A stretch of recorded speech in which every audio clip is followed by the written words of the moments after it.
Continuamos en Diálogo Inmobiliario y nos acompaña José Luis Tapia. ¿Cómo estás, José Luis? ¿Cómo estás? Muchas gracias, Alfredo. Gracias a ti por acompañarnos. José Luis es economista y un experto en el análisis económico de los problemas estructurales.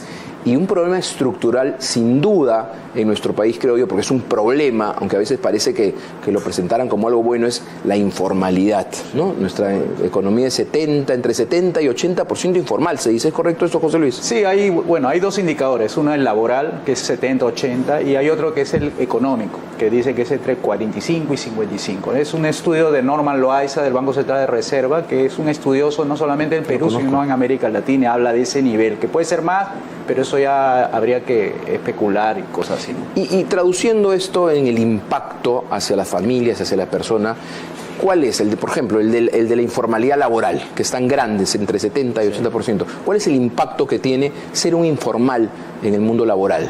Bueno, es ser improductivo en general, o sea, no llega a los ingresos que lo podría tener una economía formal. Se dice que más o menos se desaprovecha la mitad de lo que debería estar siendo empleado, todos los factores de la producción, incluyendo el capital, la mano de obra. Es decir, el Perú está desaprovechando su potencial productivo, y eso implica al final en que las familias empiezan a ganar poco, porque cuando dices desaprovechando significa yo tengo 16 millones de trabajadores y solamente trabajan un porcentaje muy pequeño en el sector formal. Ese es el sector más productivo porque ahí hay mucho capital. En la informalidad hay mucha libertad, pero poco capital. Por eso es bien pobre la informalidad comparada a la formalidad. Eso tú lo puedes ver en el índice de concentración de la recaudación. Más o menos 356 contribuyentes te recauda SUNAT el 40% de los ingresos totales en materia fiscal. Con 300 puedes recaudar cerca de la mitad. Y para tú fiscalizar los 2 millones de contribuyentes, solamente te alcanza para cubrir el 14% de la recaudación total. O sea, se ve la concentración del ingreso en pocos y muchos aportan poco al PBI, ¿no? Ya, eso sería en el impacto que lo formal genera hacia el Estado en retribución de impuestos. Sí. El informal, entendemos, no contribuye a los impuestos. Pero ¿cómo le afecta a la persona ser informal? Porque a veces dices, mejor soy informal, pues no, porque así no pago impuestos, no estoy metido ahí, estoy medio bajo la sombrita, pero tranquilo. ¿Cómo afecta a la persona estar en el mundo laboral informal? Bueno, ahí el tema, vuelvo, ¿no?, a lo mismo, es productividad. Porque una persona que tiene capital, es decir, máquina, equipo, herramientas, versus una persona que no lo tiene, la que tiene herramientas produce más riqueza que la que no tiene herramientas. Entonces, los ingresos que le pagan con herramientas es mayor a los ingresos que le pagan sin herramientas. Y eso se ve mucho en el aspecto formal e informal. En la informalidad es mucho trabajo, mucho movimiento corporal, mucha actividad. Por supuesto que hay, no niego que haya capital ahí, pero como no está registrado, no hay forma de medirlo. ¿Y tú crees que cuando se habla mucho o se confunde ser un emprendedor y en el fondo es una persona que subsiste con sus ingresos, ¿no? Es más que nada la informalidad, mucha gente es para subsistir, más que un emprendimiento, ¿no?, donde hay capital y esfuerzo y crecimiento, ¿es una forma de subsistencia nada más? Sí, la informalidad no es algo, digamos, malo en sí mismo, ¿no?, porque es una escapatoria a un mundo formal que le ha puesto las cosas tan caras para formalizarse que se escapa. Eso es una tesis, digamos, ya probada con el tema de los costos de transacción, que lo maneja muy bien ahí una escuela económica, y además el mismo Hernando de Soto tiene toda una narrativa ahí. El tema es cómo hacemos que el mundo formal se adapte al informal, no al revés, no es cómo el informal se adapta al formal. Porque ahí lo que tú vas a hacer es más bien liberar el potencial creativo y productivo del sector formal, que es el que está atrapado en mucha regulación, entre ellas la burocracia municipal, que es la que te pone las licencias, la que te pone los requisitos tan caros de que los proyectos inmobiliarios, en lugar de crecer, expandirse y hacer pues una rápida, digamos, cierre de brechas en el sector habitacional, se vuelve lento, costoso, y a cada rato la burocracia cambia sus reglas de juego, la densificación urbana, que a veces le cambian los parámetros de densidad, y dicen, no, ya no se construye de 20 pisos, sino de 5. Entonces empieza al sector formal, empiezan a estrangularlo, de tal manera que algunos se escapan, los que inician se escapan. Los informales no van a entrar nunca al formal porque le conviene estar más libres, pero no son tan productivos con respecto a este grupo formal, que cada vez son menos, ¿no? Por eso hablamos de la informalidad y su tasa. Entonces, en lugar de... Yo veía las políticas de Estado para la formalidad al 2040, al 2030, desde hace años, ¿no? Dicen, pero por el contrario, la formalidad no ha crecido. Por el contrario, los formales se han ido a la informalidad por todos los sobrecostos y por toda esa maraña que el Estado te teje para hacerte la vida más complicada en muchos casos, y has citado perfecto en el sector inmobiliario, donde es una odisea ahora por conseguir una licencia, conseguir un certificado de factibilidad de las empresas prestadoras de servicios. Es una complicación muy grande poder acceder. ¿No? En otros países, estamos en Panamá en un tour inmobiliario que organiza CODIP, ahí es obligación que en un día tengas tu licencia. Lo que quiere la municipalidad es el desarrollo inmobiliario que mueve la economía, que genera ingresos y genera acceso a las personas para la vivienda, porque si no, ¿cómo? Porque es una contradicción total cómo funciona el Estado. Por un lado quiere que la gente compre vivienda y ayuda a los subsidios en cierta manera, y por el otro lado le pone barreras al sector inmobiliario, haciéndole difícil la construcción, y no puede cerrar la brecha que justamente debería hacerlo para que estas personas puedan comprar una vivienda barata. Y así, un punto muy interesante, justamente en vivienda de interés social existe una excepción al Reglamento Nacional de Edificaciones para áreas. Es decir, en caso de vivienda de interés social, como queremos promover más vivienda, es más flexible las áreas, pueden ser áreas menores. No, el último reglamento que se sacó hace unos meses, no por este ministro, sino por el anterior ministro de Vivienda, es más rígido para vivienda de interés social. Es decir, te voy a hacer más complejo que hagas vivienda de interés social formal. Entonces, es decir, te voy a desalentar que hagas vivienda de interés social, que justamente haces para que las personas tengan acceso a una vivienda formal y no se vayan a la informalidad. Porque como tú creo que has hecho un análisis muy interesante, donde las personas no pueden acceder a la formalidad, se van a ir a la informalidad, y en el caso de la vivienda tienen que ir a vivir a algún lado. Entonces, con normas cada vez más restrictivas y complicadas, hechas desde un escritorio, en muchos casos personas que no han edificado, se hace más difícil el acceso. Es correcto, ¿no? Además, hay que tener en cuenta que el tipo de Estado que tenemos es un Estado pues sobredimensionado, como conversamos internamente, hay una sobredosis de Estado, es decir, no necesitamos tanto Estado para un desarrollo inmobiliario donde le ponen trabas al constructor. Si no, necesitamos solamente un Estado que ponga orden y punto. No meterse en negocio, ¿no? Decirle cuánto debes construir, qué cantidad debes usar de ladrillos, cuáles son los permisos que te voy a dar. O sea, la discrecionalidad es muy fuerte en el Perú. O sea, tú le das mucho poder al burócrata para que te bloquee los proyectos. Eso hay que acabarlo. Y eso se acaba poniendo reglas claras, justas y transparentes, para que no sea el burócrata el que tome la decisión, sino sea el emprendedor el que tome la decisión. Por eso, el Estado, ¿qué tiene que hacer aquí? Poner orden. Orden significa cada cosa en su lugar. Entonces, otra cosa es regular, controlar, supervisar, haciendo imposible la ejecución de los proyectos inmobiliarios. Eso es contra el desarrollo habitacional, contra el interés incluso del propio país que quiere cerrar brecha, ¿no? Claro, y hay nada más, lo conversábamos antes de la entrevista, de informalidad urbana, que es el 70-80%, porque la gente no tiene acceso a una vivienda, justamente por todas estas trabas que existen, y obviamente también por un tema de acceso al crédito, porque también es complicado para las personas poder acceder a un crédito porque están en situación de informalidad. Entonces un banco le dice, a ver, tráeme tu boleta de pago, ¿no? La planilla. Y dice, yo estoy en planilla, yo estoy en informalidad. No puedes acceder a un crédito. Entonces, ¿qué haces? Vas al traficante de tierras que te vende sin pedirte ningún documento, solo te pide cash y compras tu lotecito y ahí comienzas a edificar de manera informal. De esto vamos a seguir conversando en el siguiente bloque. Y te leí en una publicación que tienes en redes sociales sobre la sobredosis de Estado, porque el Estado quiere enfrentar la informalidad y promover la formalidad con sus reglas y proyecciones al 2040, generando más regulación. Más todavía, así es. La sobredosis se entiende como una enfermedad del Estado. Es como el hígado. El hígado, cuando se enferma, es hepatitis. Y cuando hay hepatitis, el cuerpo empieza a funcionar mal. Entonces hay que regresar al tamaño original de lo que era el Estado. El Estado nunca debió haberse salido de 3 funciones, y esto lo dice Adam Smith en 1776. Justicia, seguridad y obras públicas. El resto es sector privado. Cuando logras hacer eso, lo que estás devolviéndole es el poder económico a la gente. La gente ahorita no puede acceder a una vivienda porque no tiene un historial crediticio, o porque son informales, o porque no le alcanza el dinero. Entonces sale el Estado en ayuda diciendo: yo te voy a dar un poquito de ayuda para tu cuota inicial, para algo de pago de tu vivienda, digamos, de interés social.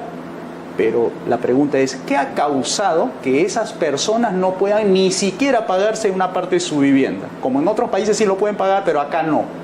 Y te das cuenta que es el Estado sobredimensionado. Ese Estado donde ya se salió de su tamaño, que era esas tres que he mencionado. Y ahí tenemos los 19 ministerios, tenemos 2 millones de burócratas en general.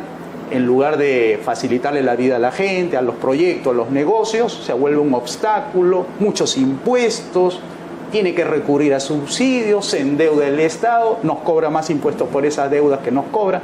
Entonces se vuelve un problema el Estado, no se vuelve una entidad para proteger esos tres derechos: vida, libertad y propiedad. Y por eso tenemos una economía pobre, una economía de bajos ingresos, poco productivo. Y estamos en la tabla del ranking mundial en ingresos medio bajos.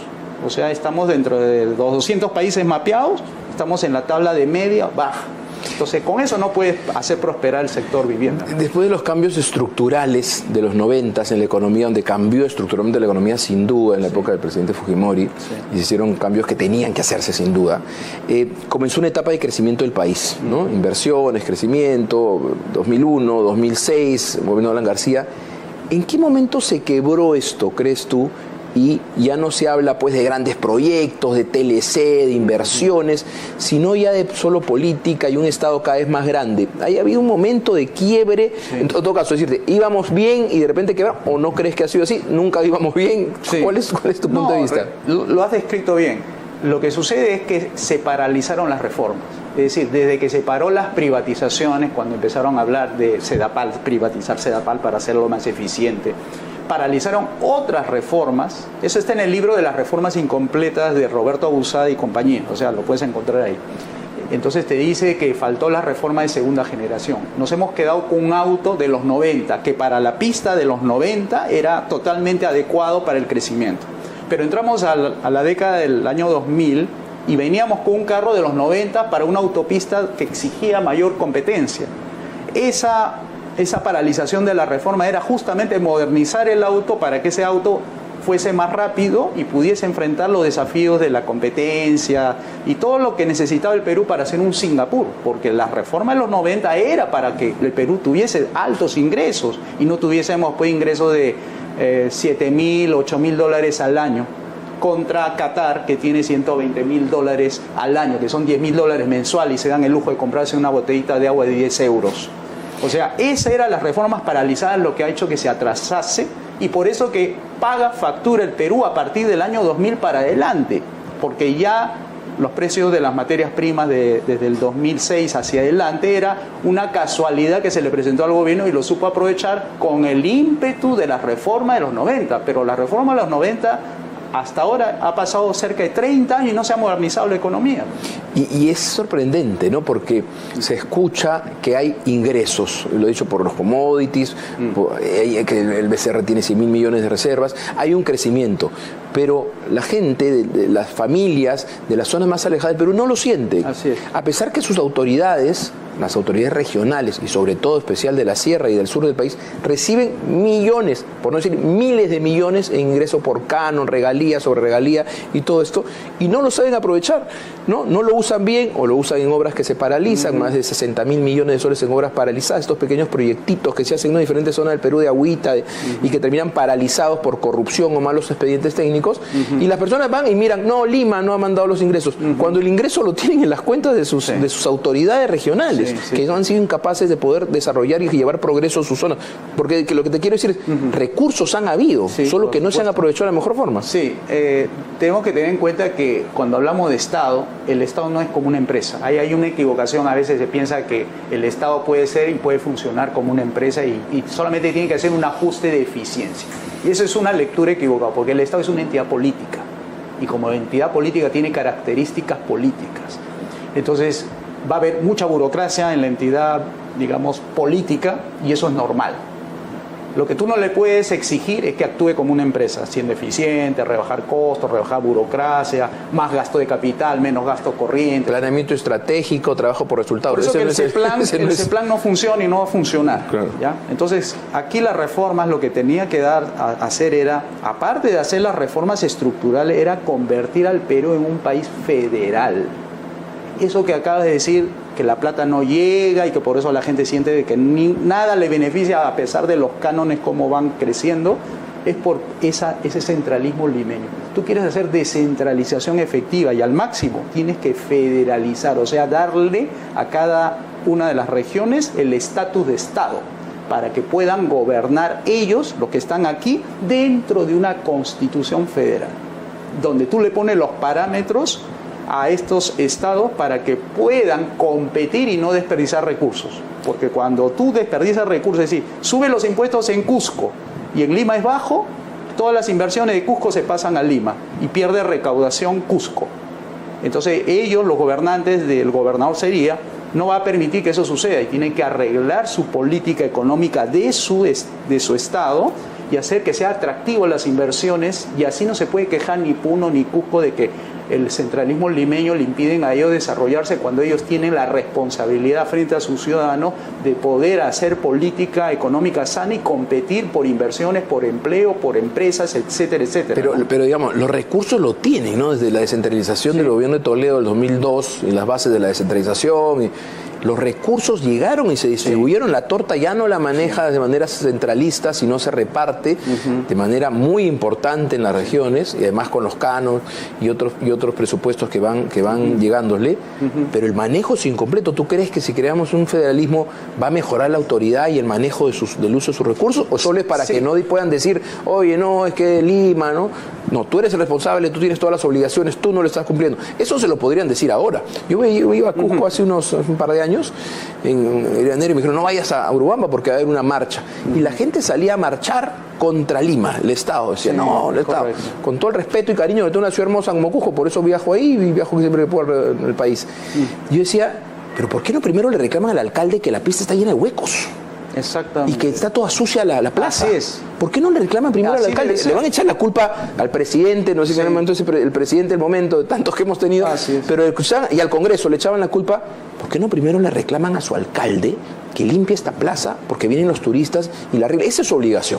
Y no la cumple. Es decir, el señor no cumple con la obligación y el alcalde está en la marcha pidiendo que el Congreso y el presidente cumple tus obligaciones, ¿no? ¿Sabes cuál es la única competencia que no le han trasladado a las regiones? Las competencias jurídicas. No pueden legislar fuera de lo que legisla Lima. Y ahí está la clave de todo. Y hay una tesis liberal clásica que se llama, si tú quieres tener buena economía, tienes que tener buenas leyes. Y la gente sufre de bajos ingresos porque tiene malas leyes que hace imposible de que haya capital, inversiones privadas a gran escala para atraer y hacer que estas personas sean más productivas y puedan ganar más. O sea, las leyes en el Perú son excesivas, entre ellas la que hemos visto a nivel microeconómico, es decir, cómo puede una municipalidad ser enemigo público de, por ejemplo, las inmobiliarias, las constructoras, por sus regulaciones, requisitos, etcétera, etcétera, que hace imposible que pueda prosperar eso por exceso de leyes. Ahí está la discrecionalidad del Estado. Por eso, cuando hablamos de federalizar, lo que tú estás haciendo es darle las competencias legales a esos estados para que se adapten a la realidad. Las leyes se tienen que adaptar a la realidad, no la realidad se tiene que adaptar a las leyes, como ocurre ahora, por eso las leyes no se respetan. Hay tanto exceso de leyes que digamos, la ley ha perdido valor para la gente. Ellos tienen sus propios códigos, las personas, tradiciones, costumbres, etcétera. Pero cuando se trata de ley se pasan la luz roja, no les interesa, etcétera. Eso hay que corregirlo. Y eso, ¿sabes cómo se corrige? Ir al Congreso y derogar leyes. No es ir a promulgar leyes. Tenemos como el problema monetario en el Perú en la década de los 80. Cuando hay exceso de dinero, el dinero empieza a valer poco y se convierte en inflación, es decir, la gente compra menos. En leyes también tenemos demasiadas leyes, tanto así que el número de leyes hace que pierda valor de respeto hacia la ley. Pero en este mecanismo que tú dices de federalización, sea más complicado después para el inversionista con tanta normatividad. Te digo esto porque en la regulación urbana existe una ley que es la ley 29090. Ya, eso habría que derogar. Pero esta ley es una ley nacional, ¿no? y cambió radicalmente, más bien en buena, creo que de una manera muy acertada, porque mediante una única regulación puedes edificar aquí o en cualquier parte de nuestro país, con una sola norma. Antes no, antes cada municipalidad emitía sus normas para edificar, entonces tú que edificabas un lugar u otro tenías que saber cuáles eran las normas para edificar y cada municipalidad planteaba las que consideraba pertinentes, lo cual es una complicación grande para alguien que quiere invertir, ¿no? Tienes que saber de todas las normas. Si tú me hablas de comenzar a federalizar sin primero saber qué autoridades vamos a tener en cada una de las zonas, ¿no crees que vas a complejizar más bien el proceso de inversiones en nuestro país, que ya es complicado per se, teniendo una regulación única? Mira, ¿sabes cuántas leyes hay? Hay como cerca de 32.000 leyes. Y habrían con federalización, multipliquemos por toda nuestra región. Es al revés. ¿Sabes por qué? Porque primero hay que comenzar con esas reformas que te mencioné. Son 5 reformas: la política económica, educativa. Esa es central. Primero, como de un Estado chico, Estados chicos no. Ya. Entonces, cuando le reduces la capacidad discrecional, le estás reduciendo todas las leyes, regulaciones que hace que sea más fácil cumplir la ley. Cada uno regula, pero regula sobre menos temas. Exacto. O sea, las regulaciones que estamos proponiendo es solamente en justicia, solamente en seguridad y en obras públicas. Todas las que tengan que ver con derecho a la vida, derecho a la libertad y derecho a la propiedad, tiene que existir regulación. Lo que no puede haber regulación es regular al negocio. Claro. Ahora se regula, cada actividad se regula. Exacto. Eso hay que eliminarlo, porque tú tienes que fortalecer el poder judicial, el sistema judicial. Cuando alguien tiene queja de una constructora que no ha cumplido con el contrato, se va al Poder Judicial ya reformado, ya modernizado y acciona. Y ese es su mejor incentivo para que la empresa inmobiliaria cumpla con el contrato, pues si no tiene sanciones legales, etcétera. Entonces, cuando hablamos de federalización, estamos dándole el poder al ciudadano. ¿Sabes a quién controla? No controla al ministro, no controla al presidente, controla al alcalde, lo que tú bien has señalado. Es decir, el poder es de abajo hacia arriba, no de arriba hacia abajo. Eso se llama el principio de subsidiariedad. Lo que no puede ser el distrito, lo hace la región. Lo que no hace la región, lo hace el nacional. Es de abajo hacia arriba. Por eso que los impuestos es de abajo hacia arriba. No es que la SUNAT centraliza y luego despacha el dinero a todas las regiones. No. El distrito da su aporte a la región en lo que no puede hacer el distrito. Por ejemplo, una carretera que une varios distritos, por ejemplo, lo financia el distrito, una parte, y el resto lo hace la región. Y cuando se trata de una carretera nacional y no lo puede cubrir la región, lo cubre varias regiones, y eso lo tiene que coordinar el gobierno nacional. Entonces es otra estructura. A pesar de que así está regulado, porque la Constitución habla de una economía social de mercado y un rol subsidiario del Estado, ¿no? Pero finalmente acá lo aplican para el caso de empresas estatales. O sea, cuando quieren crear una empresa estatal, tienen que cumplir con el principio de subsidiariedad. No tiene que haber presencia productiva privada, porque si no, no entra el Estado. Solamente él entra cuando no compite. Entonces, ese principio hay que eliminarlo. Hay que poner economía de libre mercado para que el Estado ya no entre a regular la economía, dejar que las empresas sean libres, pero en un marco de institucionalidad. Claro, es interesante lo que señalas, ¿no? Si bien no se meten a la actividad empresarial cuando hay un privado, regulan cómo se hace esa empresa. Eso regulan, existe ahora actualmente regulan cada una de las actividades. El Estado, o sea, no hace empresa, ¿no?, entre comillas, pero regula todas las empresas y las tiene, ¿no?, ahorcadas con regulación y además con tributación también en muchos casos creo que excesiva, y eso pues hace que lo que conversábamos al inicio, ¿no?, aleja a las personas de la formalidad. Alejan las inversiones también. O sea, no van a venir a un país donde está muy inestable políticamente porque no está bien diseñado institucionalmente. El conflicto que tenemos entre poder congresal y el poder ejecutivo es un tema de reglas. Por eso que se hizo algo de modificaciones en esta última, las 80 modificaciones de la Constitución para restablecer un poco el equilibrio, porque siempre el Congreso buscaba la forma de vacar a un presidente porque las reglas estaban hechas para justamente poder vacarlo con pocas causales, incluso hasta se interpretaba. Entonces, lo que hay que arreglar son las reglas, por eso hay que eliminar por lo menos 20.000 leyes. Yo he sacado más o menos una estimación. Las 20.000 de las 32.000 que están sobrando son por todas las regulaciones de todos los ministerios. Siempre emiten leyes, que es 1 millón de normas anuales. Pero en términos de leyes, ¿cuánto le corresponde a cada ministerio? Más o menos, sumado todos los 19 ministerios, te hace más o menos el 70% de las leyes actuales. Porque leyes o normatividad en general, dices tú. O sea, no, las leyes me refiero. Las solo leyes leyes. generales. Ya, sí, porque tenemos 30.000 Sí, leyes. y tenemos más de 1 millón de normas, porque cada día saca una norma, Sí, cada 6 minutos creo que es la... Podríamos eliminar 20.000 leyes. 20.000 leyes generales que con eso te desarmas todas las resoluciones, leyes que están de baja. Exacto. Caerían esos cientos de miles de pequeñas resoluciones que tienen. La pirámide de Kelsen, ¿no? Y constitución, ley orgánica, ley debajo, después vienen los decretos legislativos, claro. etcétera. Eso es lo que yo me refería. Las leyes de arriba son las que están estrangulando la economía y sobre todo al sector donde tú representas, porque no hay formalidad justamente por este exceso de leyes. Derogando, simplificamos la vida de la gente, hacemos que la justicia valga y que funcione bien las instituciones judiciales, policiales y que haya seguridad justamente en la ciudadanía y sienta de que cualquier proyecto de negocio puede prosperar porque hay seguridad en las calles. Claro, antes se hablaba de la simplificación administrativa. Hay cosas que hemos dejado al olvido, ¿no? Sí, en estos cambios se ha olvidado los 90. Sí, efectivamente ha habido un cambio radical y hemos abandonado un camino que se tenía. Y veremos qué pasa ahora pronto. José Luis, muchas gracias por acompañarnos. Ha sido un gusto conversar contigo. Seguro te vamos a volver a invitar para seguir conversando de estos temas tan interesantes.